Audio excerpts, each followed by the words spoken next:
All right, I have washed and cleaned the berries. And Lily Mae, yeah, tell everybody that you love them. Say, I'm the lovingest little kitty. Lily Mae's gonna keep me company while I make some grape jam. These are blue Concord grapes. And no, I didn't grow these, but these come off of Uncle Nick's vines. And I'm proud to say that his vines are over 80 years old. They're part of the original homestead, and that is the historic Cumberland homesteads. His grandparents actually were one of the lucky people that were able to be a part of that development that the Roosevelts started. All right, let me get these things in the pot. I'm all tongue-tied again. I've already poured the first bowl full of grapes in the pot. I had more than that bowl would hold, so let's add them into this pot too. And now I'm going to turn this pot up on a fairly high temperature to get it started. Now I'm taking this old-fashioned potato masher and I'm mashing the juice out of these grapes. I really don't want water in this. If I was going to put anything in it, I'd put some unsweetened apple juice if I had to get them started. But if you've got enough grapes, as you can see, the juice is already in there. That's all we really need to get it started.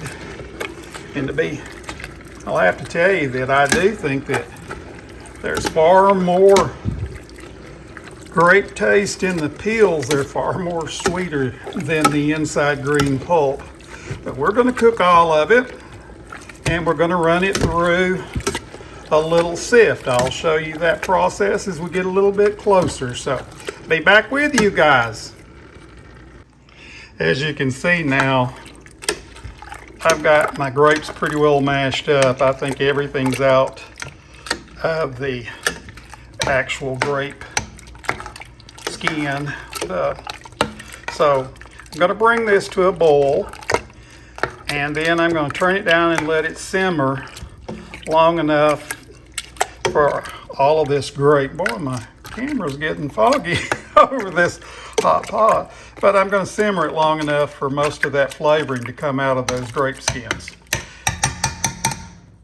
Okay, it took less than 15 minutes for all of the juice to boil out of these grape skins here. So it's time for me now to move it over to the counter here. I've already got my corn boiling pot set up with my sift there, and I'm going to take out all the seeds, the pulp, and the grape skins. What I want is just the juice. Okay, I'm going to take my ladle now, and this stuff stains bad, so I'm going to move it right up.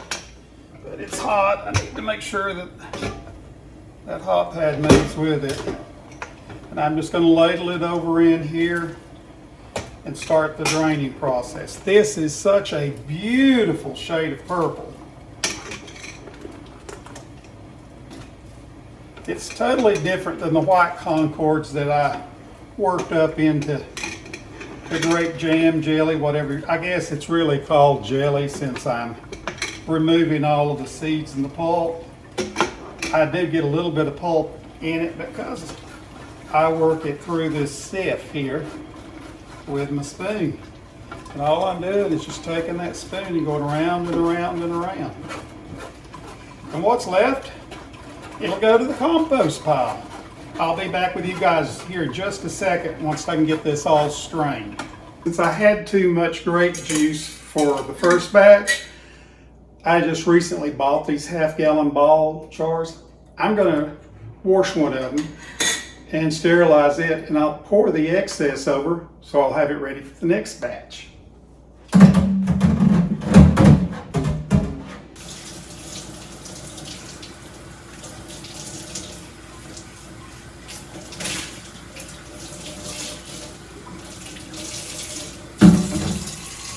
I'm really glad I purchased those jars. They've come in very, very handy. Okay, I've got most everything out of this. As you can see here, I've got this stuff strained pretty good. And the dummy has drips on the floor trying to show you. Let me go get it clean. Well, here's the paper towel. I'll use that and clean that mess up. I never said I didn't make messes, trust me. I can make a mess in the kitchen faster than anyone else. All right, now I'm gonna take this spoon and I'm gonna rinse it, because I don't want any of those pieces down in my pot. But let me show you something. Right here on the end of that strainer where I've been working that back and forth, it's pulverized a lot of that pulp, and that is a ton of flavor. I don't want to miss putting that in my jelly.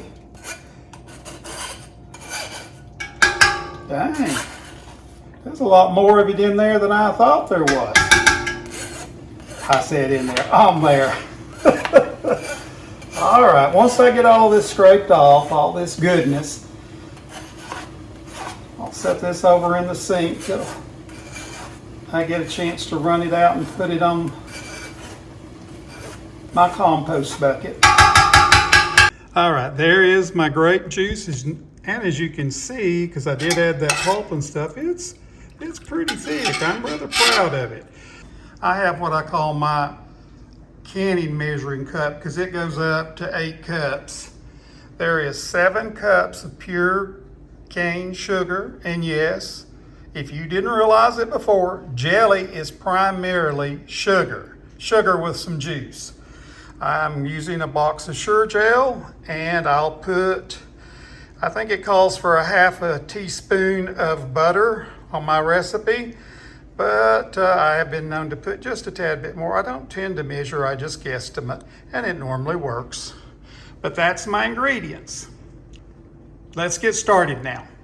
Mother used to tell me, don't ever vary from the recipe, on jelly especially, or it might not set up. So, all right. First thing I'm going to do is I have cleaned and rinsed my pot that I boiled my berries in, because that's what I can in. I'm going to pour in my juice. And I want every drop of goodness to go down in there. All right, now I'm gonna set this over on the stove. Then I'm gonna get it hot and add the Sure Gel, and I'm going to put my butter in it. My juice is ready for me to turn up the temp now to get it started. It really does not take long to make jelly once you get started. You bring your juice up to a good boil, you add your Sure Gel in it, and you stir it and your butter, and you'll let that boil for about a minute, and then you'll move from there to once it comes to a rolling boil, adding your sugar. But I'll put the recipe at the end. I've also got my boiling water bath in here, and it is good and hot. So I'm gonna use my jar lift here and put my jars in and submerge them. This should make 4 pints. That's typically. Now, sometimes you'll have a little extra, so I always have an extra jar setting to the side. All right. There's my 4 jars. They're going to sit there and sterilize. There's no need to put them in any other water. I do have my lids in some hot water here when I'm making jelly especially. I like doing that simply because the rings, I want those to get warmed up. I will do a boiling bath, water bath on these for 10 minutes, but that's only to make sure that they seal. When my mother made jelly, I don't ever remember her putting her jams and jellies in a boiling water bath. She simply set them on the counter to make sure they sealed. Yeah, I was staring at it and sloshed it. If you look the word up clumsy in the Webster Dictionary, you're going to find my picture right there beside the word. Okay, I've now added my butter fat as well. This is beginning to heat up good. For those that wonder why you put butter in there, if you don't, you're going to have a lot of foam. The butter fat tends to keep the juice from foaming. It's one of those little miracles of canning. It just absolutely helps keep that foam from building up, especially on jellies and jams. All right, if you can see for the steam there, I've got a good rolling boil. It's time to add the sugar. So we'll simply take this 7 cups of sugar. It's already pre-measured and ready to go. I dump it all in at one time. There it is. And now starts the stirring process. I want this to come back up to a rolling boil that I can't stir out. In other words, it continues to boil even when I'm stirring the pot vigorously. And then it has to boil for about a minute. And a minute's all I need here because it'll stay on the eye. Even though I turn the heat off, the pot will still be on the hot eye because I'm kind of spread out here. I don't really have much room to do anything else, so it'll just have to sit here on this eye. I will pull it over to a little bit towards the back there. That'll keep it from getting too hot. It helped if when I was talking that I'd actually hold the camera where you were seeing something. Getting a good rolling boil on those jars, there is no sense to boil another pot of water just to sterilize your jars. I don't like cleaning up anymore and I have to. All right, let's get this stuff. I still see a clump or two of that didn't go in there good.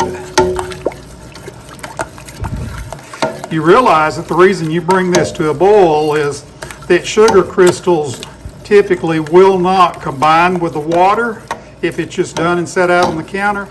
But if you boil the crystals, the molecular structure will change and it will combine with the liquid. It's the same thing you do when you're making hummingbird feed for those of us that feed the hummingbirds. My jelly is beginning to boil very vigorously, and even though I'm stirring in air, it still has a good rolling boil. So it's time for me to turn on the timer back here, and I'm going to turn it on for 1 minute. And when it goes off, I turn the heat off and I'm ready to fill the jars. It's time to fill these jars. First, I have to get one out of this boiling water over here, and I've strained all the water out of it. Next, I need to get my little jar ring, which I used already. I'm going to sterilize that again in my hot water. And let's fill this first jar. I want to fill it up and leave about a 1/2 inch of head space. And you need that space so it can seal. It certainly looks good and thick. I always like to see that.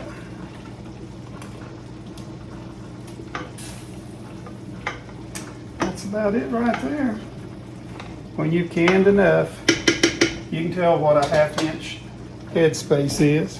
Now, I may have dripped a little bit of jelly on that rim, so I'm soaking a paper towel here with some vinegar, and I'm making sure I get all of that clean. You do not want to put all this time and effort into making jelly to lose it because you had something on the ring. All right, reach across here, get one of these hot jar lids. And remember, I only want to do that finger tight. And this goes right back over into the boiling water bath. I get my next jar out and continue right along. It's not easy working around this tripod. You can do things a lot easier when you're not trying to film stuff, but we do what we can do.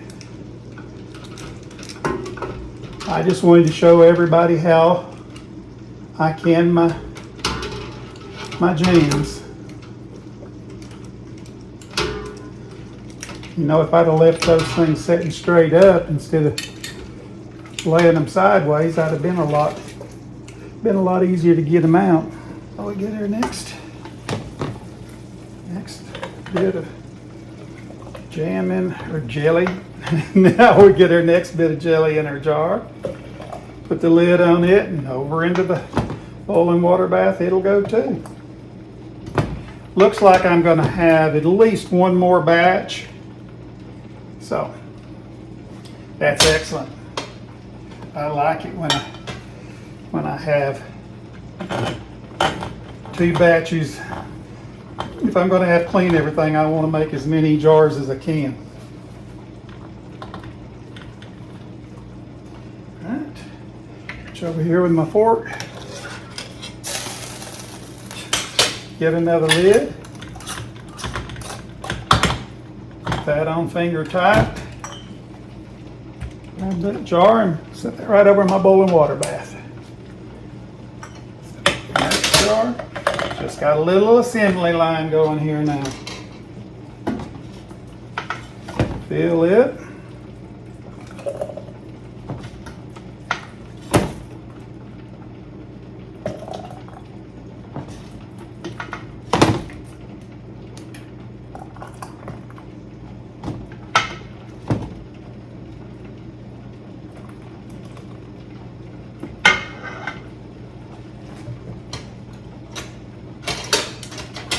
It's always a good sign when you can turn your spoon up sideways that you were stirring it with and see that it's gelled. That makes you happy.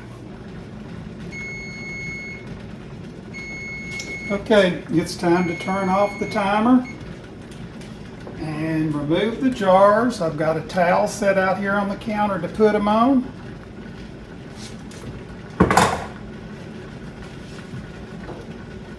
And we'll let them sit there and cool. They need to sit there for 24 hours. So,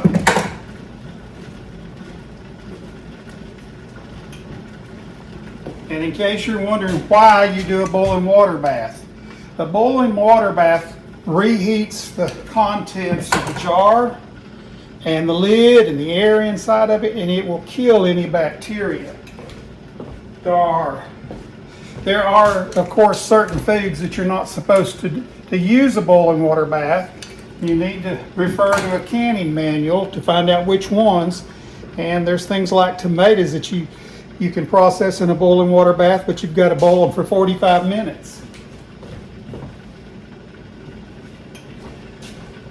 All right, turn this off. And I'll be ready to start the second batch. And this, my friends, is why I put the tin foil down. I don't want to have to clean up all of this stuff. Here it is here, off the counter. Just makes it easier to wad this up and throw it away. Might be wasteful, but my time's valuable too.